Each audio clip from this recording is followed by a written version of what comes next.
I grew up in Dudley, in the West Midlands. Yeah, a lot of people grow up there because that's the only thing there is to do. What are you doing? Growing.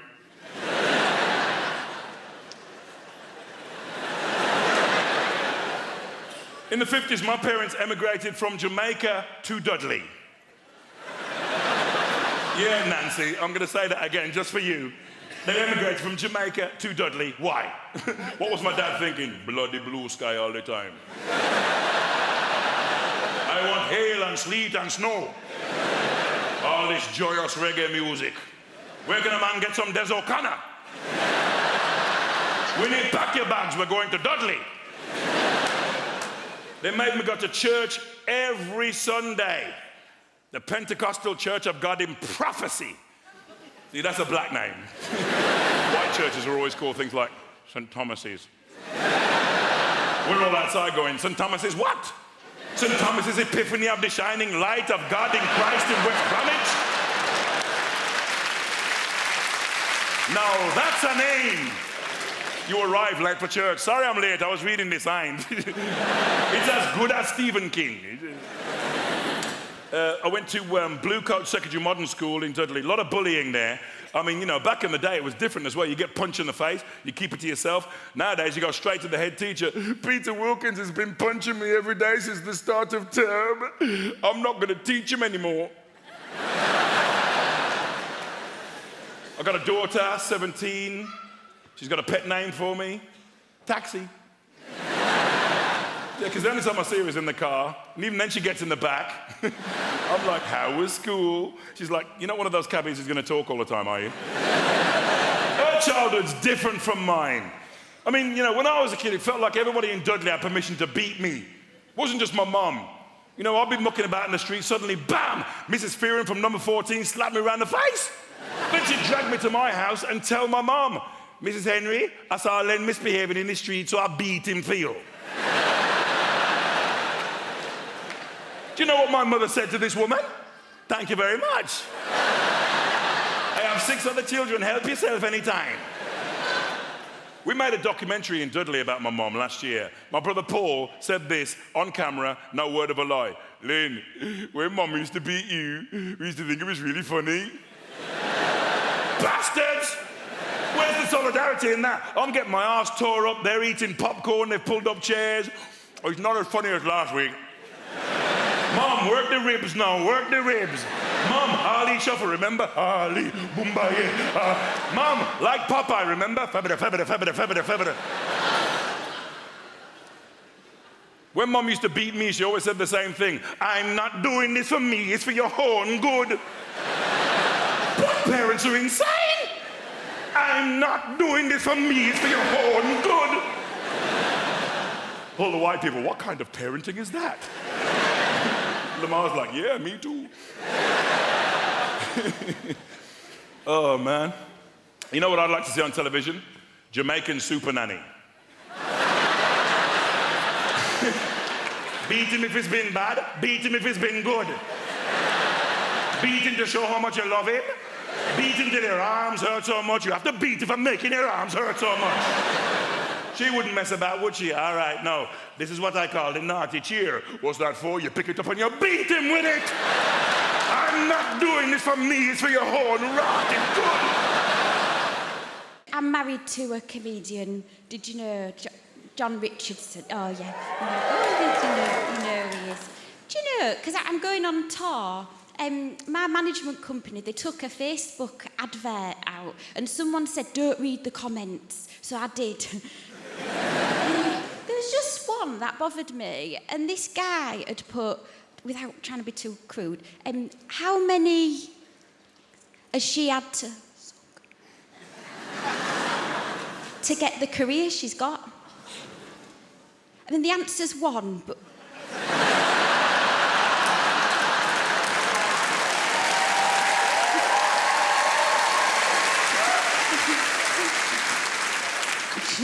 weird to applause that, isn't it? It's only weird for my granddad who's watching. That's not weird.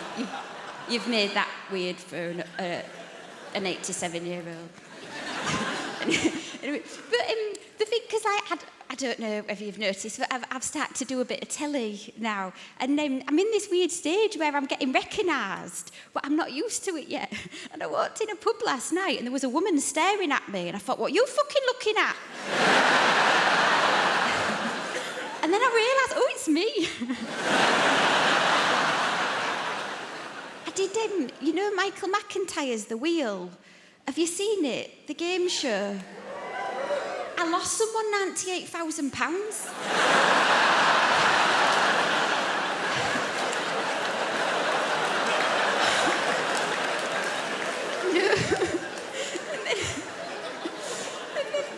If you've seen the show, you know they go back down in the ground. When he went down, he turned to me and said, I've had a lovely day, thank you. That would have slapped me. We're both vegan now. I'm a vegan that likes steak for the iron, and John's a vegan when he's interviewed on TV.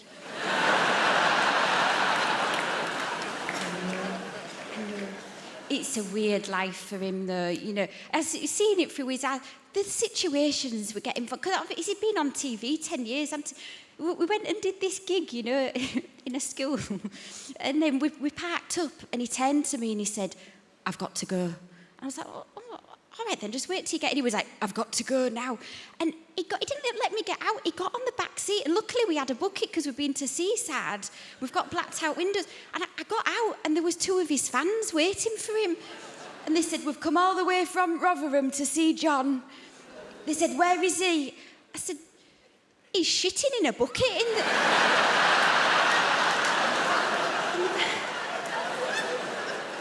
back of the car. And they said at the same time, we'll wait.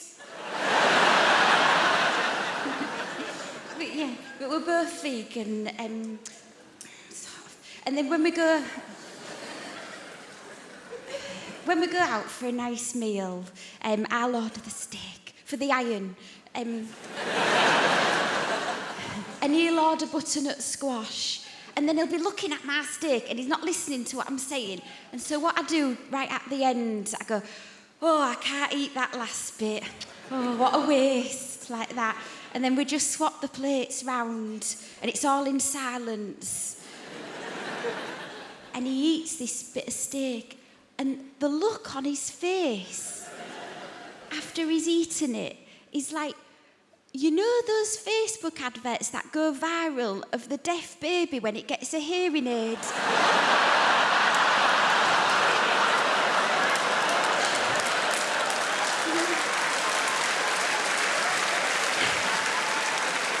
And here's its mother talk. That's what it's like. I have realised that the musician I want to be is the drummer from Coldplay. I want to be the drummer from Coldplay so badly because that dude is rich as shit and no one knows who the fuck he is.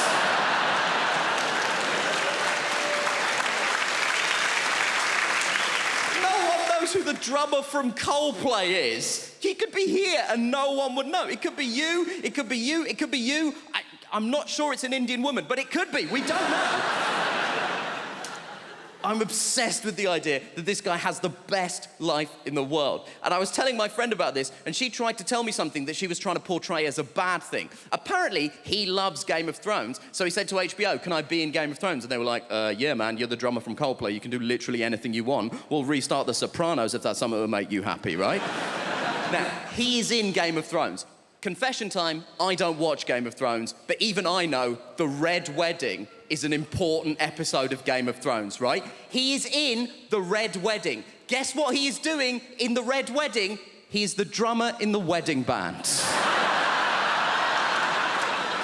That is the extent to which this guy's anonymity is a borderline superpower. He is in the most famous episode of one of the most popular television shows in the world, doing the thing he is famous for, and no one noticed.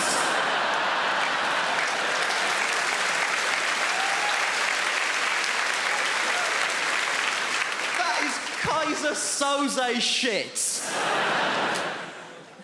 And my friend was telling me that she read a supposedly embarrassing story that one of the actors told. One of the actors said that when they were shooting The Red Wedding, he was making small talk with the extras, and he got round to the drummer from Coldplay and said, "Are you a full-time extra?" And the guy was like, "No, I'm a musician." So he said, to the drummer from Coldplay, "He played on anything I might have heard of?" To which the drummer from Coldplay was presumably like, have you heard of All Music? Because I'm basically the drummer on All Music. And my friend tried to tell me this, like this was a sad thing. She was like, "Oh, this guy's in Coldplay, but no one knows that he's in Coldplay. Isn't that sad?" No, because the problem with being in Coldplay is that people hate Coldplay. People hate Coldplay so much. And the people who hate Coldplay don't say things like, "Oh, it's not to my taste." They say things like this: "I hate Coldplay!" But what you mean when you say that is, "I hate Chris Martin." No one is angry with the drummer from Coldplay. No one has ever been like, "Oh, the drummer from Coldplay! He ruined my life!" And I know what you're thinking. You're thinking, "Nish, why are you so obsessed with the drummer from Coldplay? There's 2 other people in that band. We don't know anything about them either." And you know what? You're right. There's a guitar player and a bassist in Coldplay. I wouldn't know them even if they were here. I assume it's you two, but only because they sat next to her and I spoke to her already. That's all I've got to go on at this point. They have the exact same life as the drummer, because I did a bit of research into this. Turns out Coldplay are one of those bands where they split the royalties equally. So they have the exact same life as the drummer, apart from one detail. They have the exact same life as the drummer. They have the same level of wealth, access, and anonymity. But crucially, the drummer is sat down.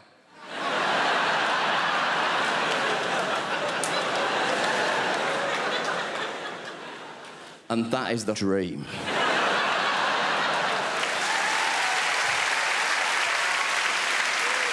You do a thing in the UK called pre-drinks. Pre-drinks, all right? Some people call it prinks, because they don't even have time to pronounce the whole word before they get on it, all right? Pre-drinks. I had no idea what it was. I had to ask my friend. I was like, "Di, what the hell are pre-drinks?" He said, "Ignacio, it's great. We drink at home before we go out to go drinking." I said, "That is the stupidest shit I've ever heard in my life." I said, "Why would you do this?" He said, "You know, just to warm up to get ready to go drinking." I said, "That doesn't make any sense, all right? You don't do it for anything else, do you? You don't go, we're going to go to the cinema, pop a fucking DVD in before we go to the cinema." Nonsense. Just fire up the old Netflix and do shots of popcorn. Is it made before we go down to the cinema? Craziness. Everything revolves around booze, okay? People in this country start drinking around about 13, 14 years of age. Does that feel about right? 13, 14. Some of you, depending on where you're from, younger, some of you older, right? I get that. But I came over, I visited as a teenager, and I found out the way it works, all right? I was trying to fit in, and they were like, "Right, what we're gonna do, we're gonna go down drinking in the park, all right?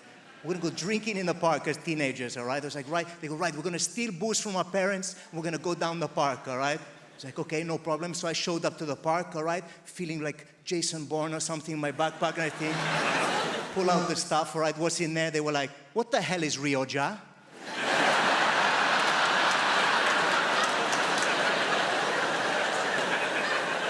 Like, it's Rioja. Does anyone have a corkscrew, actually? Because otherwise we're going to be here for a while.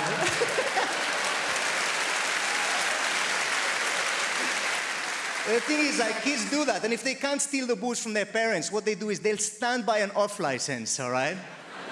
And they will wait for somebody to walk past who looks just dodgy enough, but not too dodgy, so they can offer them money and go, "Hey, can you go in the shop for me and pick me up some beer, some vodka, whatever, we can go down drinking in the park." And that person will go get the cash, and then you go there, you get shit-faced as teenagers, it bonds you, okay? It brings you together. At least that was my experience, okay, back in the day.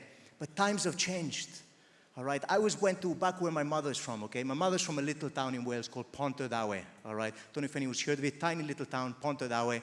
Pontardawe is a Welsh word, all right? Pont means bridge, and Dawe means over a shithole, okay? It's not a... What a delightful place to move to from Mallorca is what I'm trying to say. Right? My mother hates that joke. She's like, Ignacio, please stop saying that.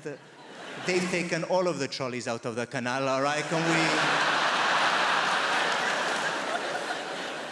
But I was visiting and I was walking to see my mother and I passed an off license, okay? And there's this kid stood by the off license as I'm passing, all right? And he clocks me and I've got my guitar on my shoulder, so he's thinking, this guy's got no prospects.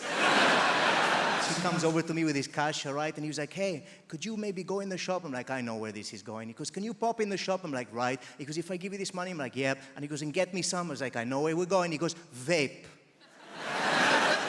I was like, what? He goes, vape. I said, seriously, vape? He said, yeah. I said, what flavor? He said, cherry. I was like, of course, cherry vape. All right, rock and roll. I go in the shop. I'm laughing to myself. I can't believe these kids asked me for cherry vape. How times have changed, all right? I go up to the counter. The guy behind the counter must have thought I was insane, all right? I'm laughing the whole way through the shop. I grab the stuff, pay for it, put it in the bag. I walk out. I'm laughing on the way out. I give the kid the bag. I go, there you go, pal. 20 Marlboro Red and a bottle of vodka. Grow up, you little shit.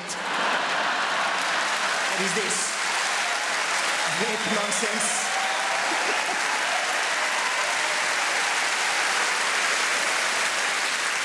Are any Welsh people out there? Tell them! Tell them how good it is now! Oh, it's not shit anymore! We spent millions, so it's not shit for you. That's the whole... Welsh people, where are you from? Fair enough, it's shit. Yeah, quite fair. Yeah. I'm trying to explain that the place has improved and you lob Swansea and just lucky Swansea's still a desperate dump, isn't it? Let's face it. Devoid of any hope whatsoever, Swansea. Have you been? There's a sign on the way in that says, kill our children, not your speed, isn't there?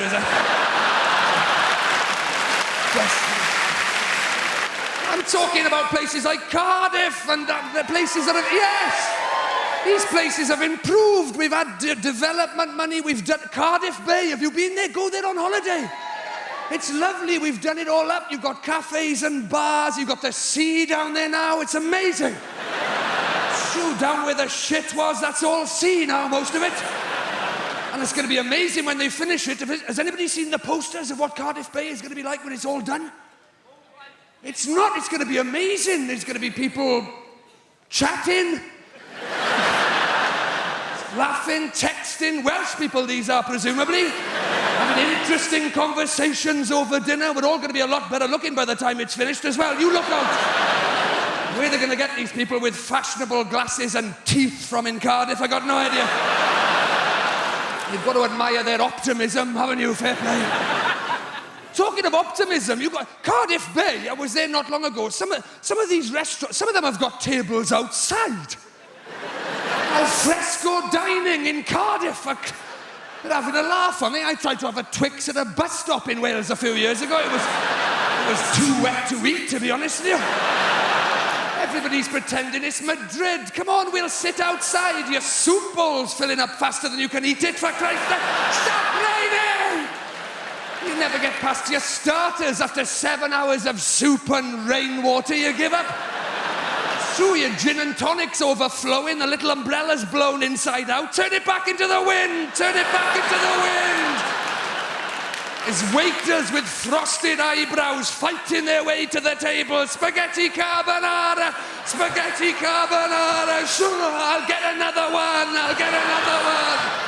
People throwing life buoys to their bread rolls. I'll pull you in! I'll pull you in!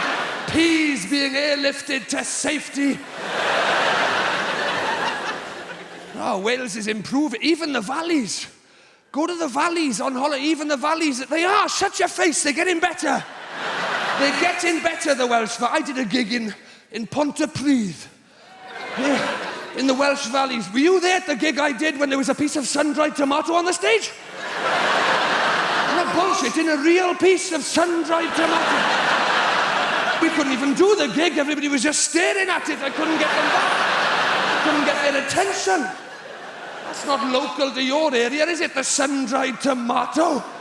Hey, there was a pile-up in the valleys a few years ago because somebody mentioned satsumas. Did you read about that? Somebody's trod in that, haven't they? That's what's happened. Do you live here now, madam? Do you live here? And are you from the valleys? My boyfriend is from the valleys. Your boyfriend? It was probably him that trod in the sun-dried tomato and dragged it all the way back. That's what he probably stepped in the sun-dried tomato in London and took it all the way back to the... He must have been shitting himself on the way back. They'll kill you for that in Pontypridd, won't they? Get it off me, they're gonna kill me, they're gonna kill me. Ditch the shoe, ditch the shoe. You don't need to be in the army these days to get a gun if you're a young person. A lot of gun crime on the streets, a lot of caps getting popped. I don't really know the solutions. I just know the problems. It used to be in the UK at 14 years old you could legally be in possession of an air rifle, whilst it's not a proper gun, it's still SWAT, right? But that get moved to 17 years old, because you know 17-year-olds, they're dead responsible. If somebody was pointing a gun at you, you'd be going, "That's fine, he looks about 17. That's good." He knows what he's done. 17 years old to be in possession of a firearm, but you've got to be 18 before you can be in possession of fireworks. 17, you can shoot somebody dead, but you've got to wait a year before you can frighten the shite out of a cat.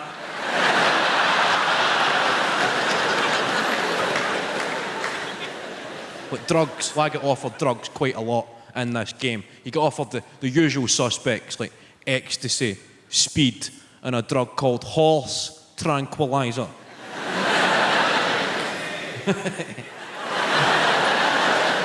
You shouting yay or nay? There.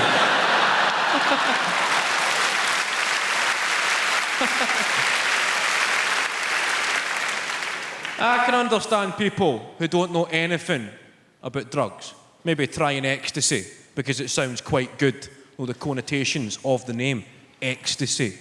You think of states of euphoria and happiness. And then speed is pretty self-explanatory.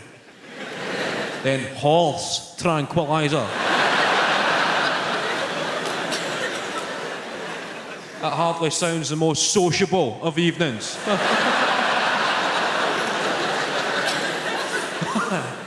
The fact I've replaced the original name with the effect it has on a horse. I think that's the way every drug should be tested. Give a lot of them to horses, then you can see what it actually does to you. It would also make the Grand National pretty interesting. 20 quid on the one that's breakdancing, please. I was watching a programme about children from the opposite end of the social spectrum, a programme called My Super Sweet 16th. Anybody seen this? Don't get too excited, it's quite shite. Right, I was watching it about 2 o'clock in the morning when the TV's quite shite. Anybody watch late night telly? You ever been up that late at night when the TV just goes, "Get to bed"? There's nothing to see here. Unless you're a deaf baseball fan with a gambling problem. Peter.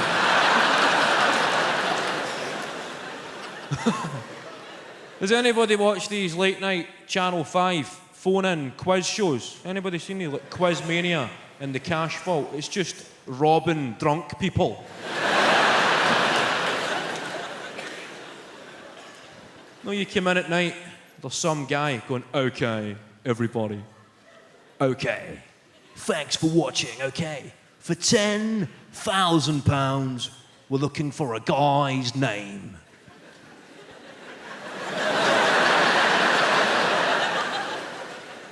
You come home steaming. "I know a guy's name."